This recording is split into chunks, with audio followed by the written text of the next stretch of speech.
Is this whole book me? This video is the real one. It's Fox in the early 2000s. Who's gonna die? We're gonna spit in a tube. We're sending it to scientists. They're sending it back, and they're telling us how we're gonna get sick. So one of you did actually test positive on one of the tests. Uh-oh.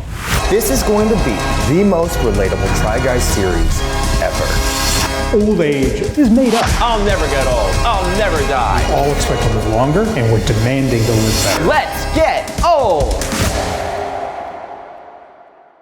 I don't know how long I'm gonna live. I think I'm a little afraid to know. In the last year or so, health has been a really big priority for me. My biggest hurdle is that I love food. And flavors come from fat and salt and sugar and all these things that are bad for you. And I would be unpleasantly surprised to find out that some of my life habits before are unfixable. You look at your parents, you look at your grandparents, and you think, maybe that's where I'm gonna be. And for me, I've always seen it as sort of a positive thing. I generally am pretty scotch-free when it comes to a health report card. So it's not something that I actively think about the same way I think some of the other Try Guys have to.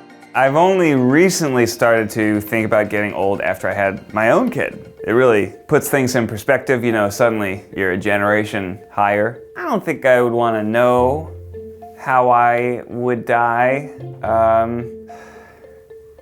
Gosh, I don't know. I've never really pictured myself old. For whatever reason, I've just always assumed that I would die early. Yeah, it's a sad thought.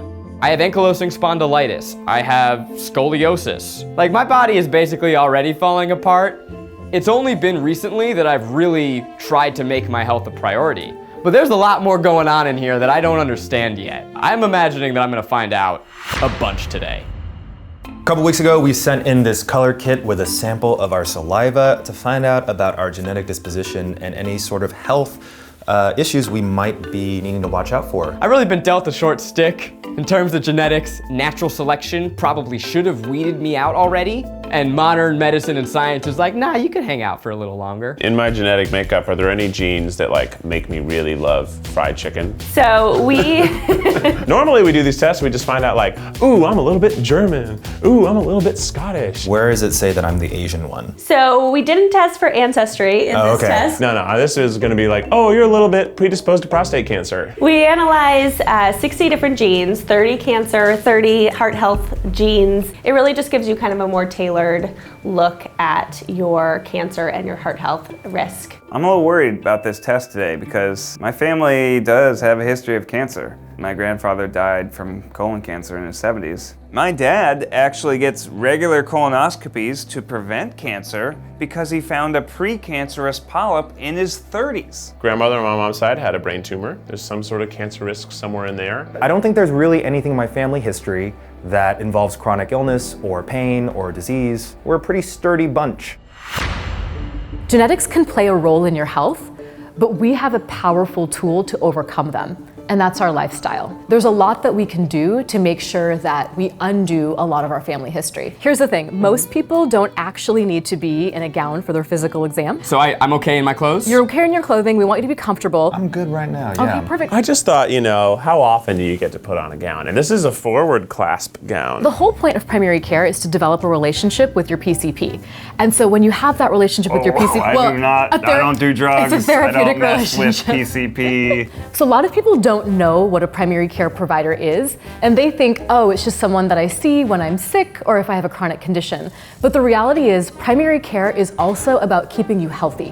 One of the big things is exercise. You know, exercising just 30 minutes a day, 5 days a week. What about an hour, 3 times a week? Whatever works for you, as long as you're able to put in those 2.5 hours of exercise per week. Let me take a peek at your blood pressure here. No whammies, no whammies, no whammies, no whammies. How is your activity level now? It's pretty good. I do CrossFit. 128/78, it's perfect. What a number. Yes. Your blood pressure is really nice and low. It's 112/70. What does your heart rate usually run, do you know? I have no idea. Okay, well, you're at 87. Is that good? It's normal. We know that we can get your heart rate lower when people do vigorous exercise. You can't outrun a bad diet. So some people are exercising, but they're still eating lots of fried chicken or all kinds of, they're eating all kinds of foods that very directed they shouldn't be eating. I'm trying to live my life as a weekday vegetarian and a weekend fun boy. Don't we have a series happening right now of you eating every single item at every fast food restaurant? Yes. I have a bite of every item. Okay. I don't consume the entirety. So he's gluttonous and wasting food. Keith, you know what might be a really interesting thing to try? Mindful eating. It's eating with intention.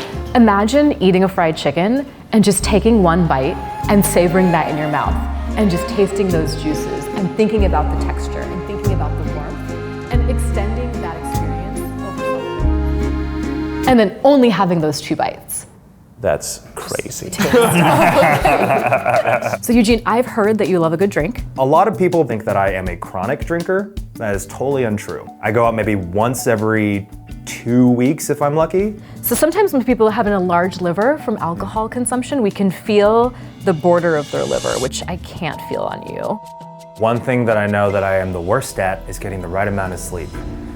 People who sleep less than 7 hours a night actually have a shorter life expectancy. And Wait, less than what? 7 hours. But they're also awake more. They're living life I don't more know. than the sleepers. Keith, I don't know if that ends up working out in the research. When people aren't sleeping, it starts to affect their heart health. You might feel invincible now, and it changes on a dime. So you mentioned you've got a new baby at home. Yeah. So tell me a little bit about your sleep schedule. Definitely need to be getting more sleep. The biggest thing is he just wakes up at 6 a.m. every morning. I have to make sure that I'm going to bed because no matter what, I'm waking up at 6 a.m. How are your bowel movements? Oh, they're so good. Okay, I daily? love my BMs. When they hit the water, it's like a deer hoof plodding through the woods. Oh my goodness. I learned that on Oprah. Your bowel movements can tell us a lot about your health. Because Yeah. sometimes it's related to what you're eating, but sometimes it's related to your stress level. How is your stress level?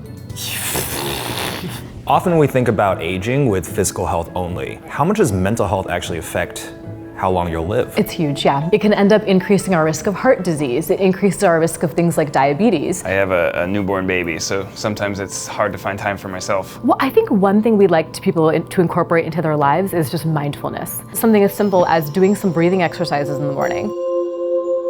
And hold it for 7 seconds.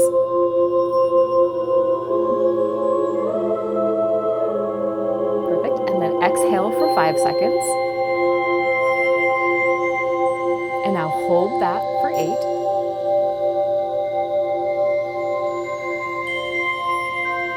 And then breathe in. There is a healthy level of stress that you can have where it's like, I'm a little stressed about this test, it helps me perform. Keith, can I go ahead and have you cough? Perfect.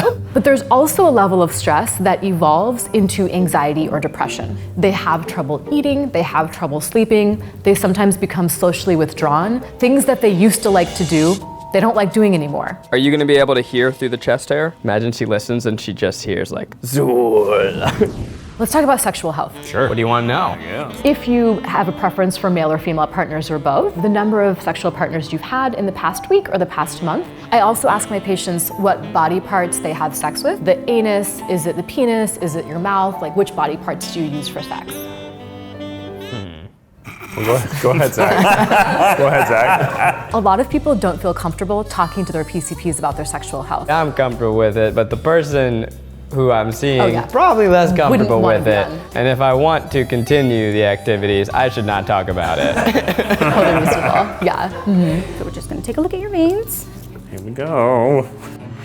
Is there anything that you're worried about or anything that you anticipate with your labs? No, but also everything. The one I'm always terrified of is the STD testing. What if we have one of them? We can treat you. We'll make a very interesting video. Even though I have no reason to believe that I'm positive for any. I'll roll the dice. I'm sure you're fine. I'm sure Ned's just fine. Lay it on me. What's the good or bad news? Your blood sugar level, we want that level to be under 100, and yours was 81, which is great, and yours was 77. Yours was 117, which is totally normal for having eaten. Pretty good for just chowing down a salad. No betas. And then we looked at your liver function as well. Your liver labs, I'm happy to report, were all normal, so great job. Thank goodness. So normal total cholesterol is below 200, so that was good to see. Wow. I know. Nice job. So You much made some lower really than I great expected. The triglyceride level, it's another type of cholesterol. We want that to be under 150. 57, that's barely, I feel like I need more. Is it Price is Right rules where you want to get as close to it as possible, but still under? No, I think getting low is just Okay. good. You just want to get low. Golf. And so when we break down your cholesterol even further, we look at good cholesterol and bad cholesterol. The good cholesterol value, it's the HDL. We want that to be over 40, and yours was 55. So that's good. That means you must be eating some fish in your diet. You're eating those vegetables. Obviously, you're exercising. Eugene, yours was really good. Yours was exactly 40. So we need to talk about ways to boost your good cholesterol. I didn't even know there was good cholesterol. Eating fatty fish in your diet. So fish like salmon or albacore tuna. You guys, my doctor just told me I have to eat more sushi. Thank you. That's what I'm hearing from this conversation. Let's get to the STI testing, the sexually transmitted infection testing. And you don't have chlamydia, gonorrhea, HIV, or syphilis. So those all came back negative. That's great news. So I took the color test, so you know everything about me now. So we, Do I have chlamydia? color does not test for that. Oh, that was a different test. Okay. So we analyzed 30 different genes related to things like hereditary high cholesterol and different heart diseases, and we didn't find any mutations. Oof, that's a relief. So the test came back negative. Ooh, thanks. That's good, because if I'm not predisposed to having cholesterol issues, I don't have to worry about eating a ton of fried chicken like I already do, so this is great news. So unfortunately, eating a ton of fried chicken will still contribute to your cholesterol levels. This doesn't reverse that. So we did analyze 30 genes related to the most common hereditary cancers. And we didn't find any mutations or changes in the DNA that would increase your risk for those. That's awesome. Yes, so it came back Wow. negative. So I'm great. Yeah. My genes could not be better. That's right. Wow. So if I get cancer, it's just all my fault. So that doesn't guarantee that you won't get cancer in the future or that you don't have an increased risk based on other genes or other non-genetic factors. Standing next to plutonium. Generally not recommended. Don't tell me how to spend my weekends. So we did a test for hereditary cancer. Yeah. So we tested for 30 different genes related to the most common hereditary cancers to find out if you're at an increased risk for things like prostate cancer, colon, pancreas, stomach cancers, things like that. And we did find one mutation in a gene called BRCA1, or some people call it BRCA1. BRCA. Yeah, I know about BRCA. Is that something that's been tested for in your family, or how did you know about it? So my mother had breast cancer, and it was discovered that she had the BRCA1 gene. I know that it's very common in Ashkenazi Jews, and that if you have it, there's a 50% chance of you passing it down to your children. I put off getting the test because I'm like, I don't want to know. We're actually feeling up against the chest wall, and we're trying to see if there's any lumps or bumps or masses, and I'm not feeling any. I know that it affects women a lot more seriously than men, and luckily my sister and the other women in my family all tested negative for it, which is relieving. But so I have it, so what does that mean? Having that gene increases your likelihood of getting breast cancer.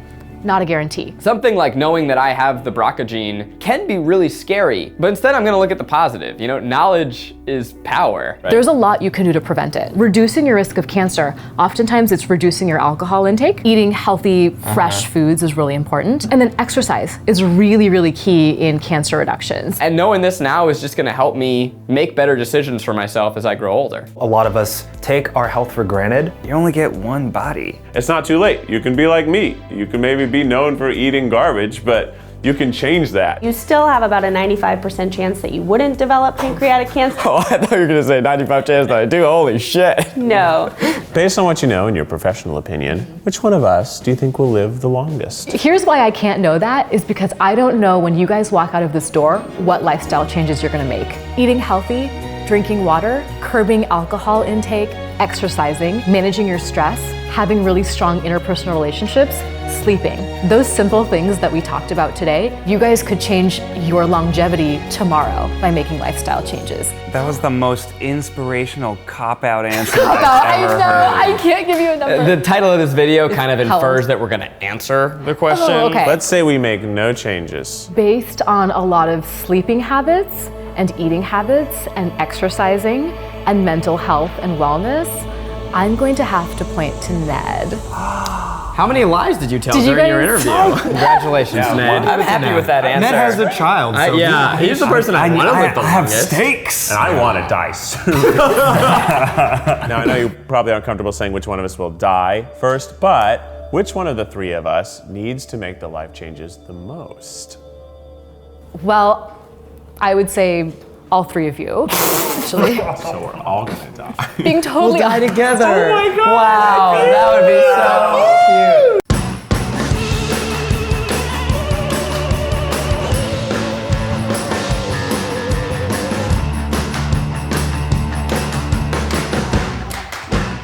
What's your favorite fried chicken? Not the biggest fried chicken fan, actually. How credible could you be if you aren't super into fried chicken?